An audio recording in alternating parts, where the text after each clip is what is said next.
Pag-usapan pa natin ang mundo ng pagiging virtual assistant kasama si Mobile Journal RR Tubise. RR, paano nga ba napasok sa pagiging VA itong si Mildred?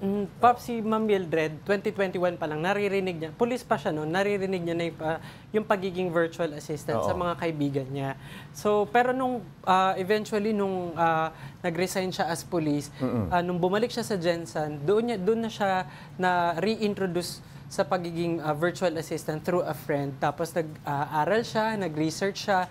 Marami siyang ginawang mga seminar, inattendan na seminar para makakuha ng mga racket as freelance virtual assistant. And then eventually, nakakuha siya ng client sa pagiging admin dun sa isang American company sa Delaware. RR, ano ang naging appeal nito? Yung pagiging virtual assistant para kay Ma'am Mildred? Pops, kasi si Ma'am Mildred, after nung near-death experience niya, na-realize niya na parang maigli lang yung buhay. So, para sa kanya, yung second chance na binigay sa kanya ni Lord daw, ay sana i-google niya na yung oras na yun kasama yung pamilya niya.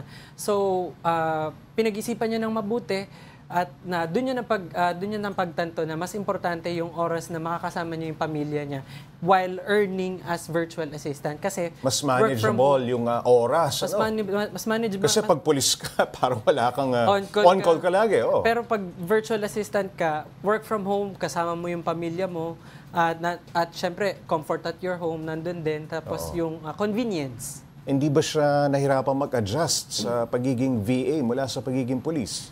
Pops, hanggang ngayon actually sinasabi ni Ma'am Mildred na mi-miss niya pa rin yung pagiging police. Kasi dedikasyon talaga yung ilang taon yung ginugol niya yung training. Oo, ibang training. Ibang training doon. Nami-miss niya pa rin hanggang ngayon yung Camp Crame. Nami-miss niya pa rin yung mga kasama niya, yung mga kabatch niya. Pero ang pinaka-challenge sa kanya ngayon, bukod dun sa pagka-miss niya, is yung body clock. Kasi nagtatrabaho siya para sa mga kliyente sa ibang bansa. Tapos yung body clock niya baliktad. Baliktad ang oras. Yung wala siyang circadian rhythm. Yung nabanggit ni Francis. Baka magka-Alzheimer's agad si Ma'am. Pero pwede ka namang halimbawa maging police na may kinalaman pa rin sa mga virtual crimes, di ba? Meron. Hindi niya ba nakita yung posibilidad na yun? Sa ngayon, wala pang nakikitang ganun si Ma'am. Dahil ang dinidiscover pa lang ni Ma'am Mildred ngayon ay yung pagiging admin and yung social media manager. Tapos inaaral niya rin, inaaral niya yung pagiging graphics designer. Tapos marami din siyang nabanggit sa atin na iba pang racket as freelance virtual assistant. Nabanggit niya rin na merong mga appointment setter. Tapos kahit nga mismong pag-book ng mga appointment or kaya pag-answer ng mga email. Merong ganun na klase ng virtual assistant. Meron ding mga klase ng virtual assistant na kumbaga nagre-reserve ng sa restaurant.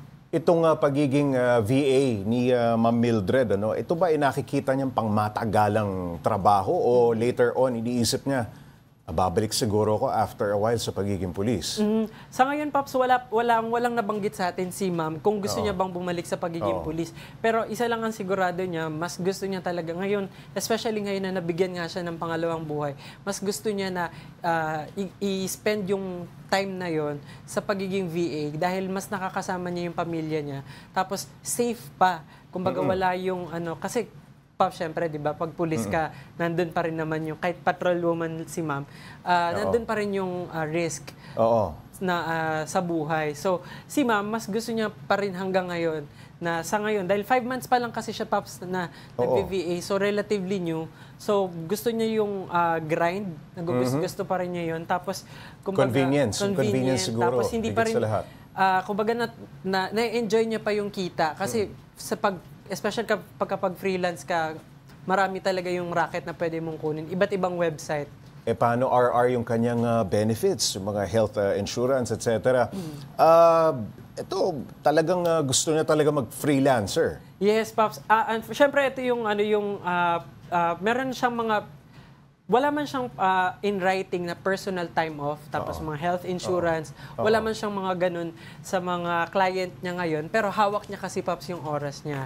Yun ang mahalaga. So yun ang mahalaga. So kahit wala siyang PTO na in writing, pwede niyang sabihin na, okay, ito lang yung time na pwede kong i-google sa pagtatrabaho, ito lang yung time na pwede kong i-google para naman sa sarili ko, para sa work-life balance. So health, madali na lang para kay ma'am, yung health insurance hindi siya kaso dahil yun nga marami naman siyang kinikita bilang freelance virtual assistant. So madali na lang yun para sa kanya. Alright, maraming salamat Mobile Journal RR Tubise.